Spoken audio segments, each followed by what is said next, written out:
Welcome aboard everybody to another YouTube video. I am sure many of you have already heard the talk amidst another potential lockdown happening in the United States, especially if Joe Biden secures the bag during the electoral voting. Cases are rising, big countries like France and the United Kingdom are already on mass lockdowns, and PlayStation 5s are sold out everywhere.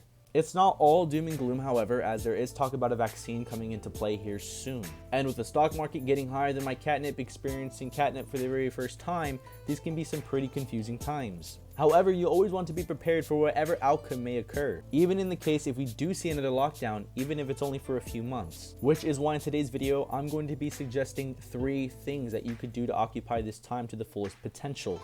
That's it. 3.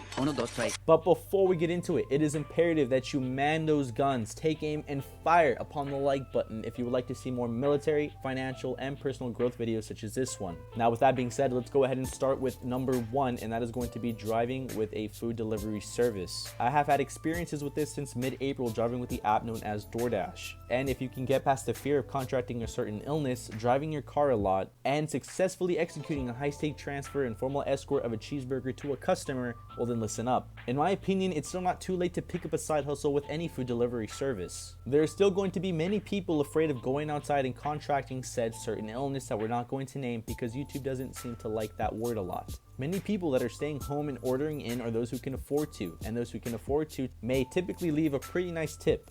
If you have absolutely nothing going on and you decide to take the day driving and delivering food, well then it's not a far stretch to say that you can make at least $100 per day and $200 per day on the weekends. There was a time when I made over $1,000 doing exactly that.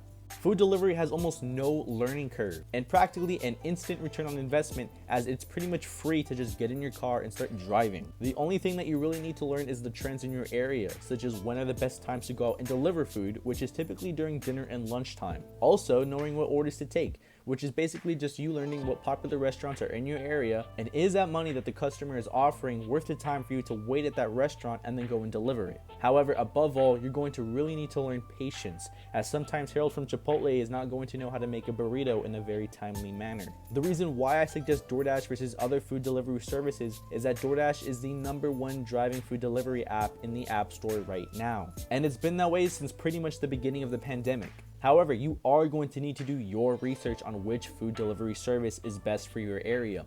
For example, here in Virginia Beach, a lot of people like to use DoorDash, but for a city like Los Angeles, Postmates seems to be the poster child. However, it's not all rainbows and sunshine, as you will have to take into account repairs and maintenance on your car from driving all those miles, as well as the mileage that you're going to be putting on your engine if you decide to do DoorDash full time. Gas is also a factor, and gas prices in your area can definitely hinder what net profits you're taking in. And if your car does guzzle gas like my dad does on a Thanksgiving turkey, well then maybe the side hustle is not the smartest option. But if the perfect storm exists with high food delivery demand in your area, you have an economical car that you're willing to put a lot of mileage into, and if you don't mind running into the occasional customer that wants you to go back to the restaurant to pick up a side order of ranch, well then this may just be the side hustle for you. And also, on a quick note, if you would like to sign up with DoorDash, then go ahead and click the link down in the description and it will take you to go and sign up. It is absolutely free, I get nothing from it, and hopefully it'll benefit you.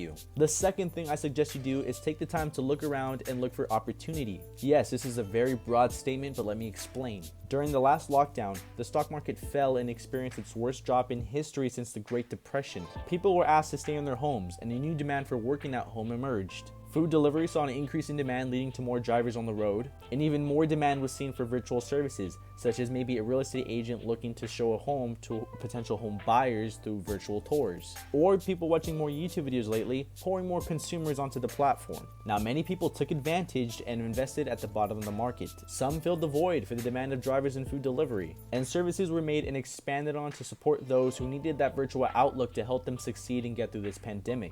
Now, the point I'm trying to make here is that you should be looking to fill some sort of service to either yourself or others to help out your situation and the situation of others. The risk does not have to be high either, especially if you are young and decide to either learn or start a new business. You should have little to no overhead costs, and if you do have extra cash laying around, then maybe it can be a very lucrative idea for you to start researching the markets and investing your money so that it does not lose value in this day and age. Now, maybe someone is willing to pay a pretty penny just for you to come inside their home and disinfect the entire area. Maybe with the increase in real estate, a lot of real estate agents may be looking for extra assistance, but you wouldn't know if you didn't take the time to just look around and see what opportunities were around you. And if you are too late, then maybe someone else will have beaten you to it. And the last thing you can do is start a YouTube channel. Speaking off of my extensive 46 subscriber and 1-year-old channel, this can have some really beneficial aspects to it. We are going to be talking about the experiences that you can learn from it. I'm not going to be talking about the money in it, as I'm pretty sure everyone by now knows that there is a potential to make a ton of money on YouTube. No. You teasing me, you naughty. You see, when you start a YouTube channel, you are pretty much starting a business. Congratulations. Yeah, sure, you may not be making any money from it, and it's probably just going to be a strict passion for you, but you will learn the basic fundamentals of entrepreneurship. You need to show your channel attention by uploading videos, watching your trends, seeing what videos engage best with your audience, and possibly investing in either a better camera or microphone, and a plethora of other things to help grow your channel. I don't think it's a far stretch to say that people that do YouTube would like more views on their videos. And starting a YouTube channel could get you more experience to whatever subject that your channel pertains to. For example, I like making finance and military videos, and since I do finance videos, I do take the time to research before I make a video. So not only am I providing value to a viewer about finances, by going through articles and researching more about the topic, well, now I can use this information myself and benefit from it by applying stuff like real estate investing tips, tax codes, current world events, all to making decisions that will influence my life for the better. But like I said, at the same time providing value to you, the viewer. Or maybe you want to start a gaming channel, so you play games like Call of Duty every single day. Then after making continuous videos about the video game, maybe you start to get really good at it, and doing those 360 no-scope trick shots are going to be that much easier, which in turn makes your content more interesting, leading to more views. Starting a YouTube channel is a process, as first you need to think of a topic, then film on that topic, edit the video, then go ahead and post whatever you want to in your description and add the final touches, put in a thumbnail, and then post it. And at first, it may take you 3 days like it took me to edit my very first video. But like with many skills, practice makes perfect. A quick thing I'd like to mention is that I'm not oblivious to the fact that YouTube hasn't exactly been popular with many creators lately, mostly because some of their questionable decisions. So maybe you would like to take the time not just posting on one platform such as YouTube, but other platforms similar. It's not going to take too much work just uploading on a different platform since you already made the video and edited it. And you could possibly get more exposure to your channel by people who don't use YouTube and use these other platforms. And in turn, you would have reached a greater audience. That is going to be all for this video. And if you notice this upload was close to my previous video, this is because I'm going to try to put a little bit more elbow grease into making these YouTube videos during these holiday months, as I will have more time off from work. So expect more content in the near future. And if you think I've earned your subscription, then go ahead and click that red subscribe button below. And like I said before, sink and obliterate that like button to David Jones's locker. And I will see you guys in the next video.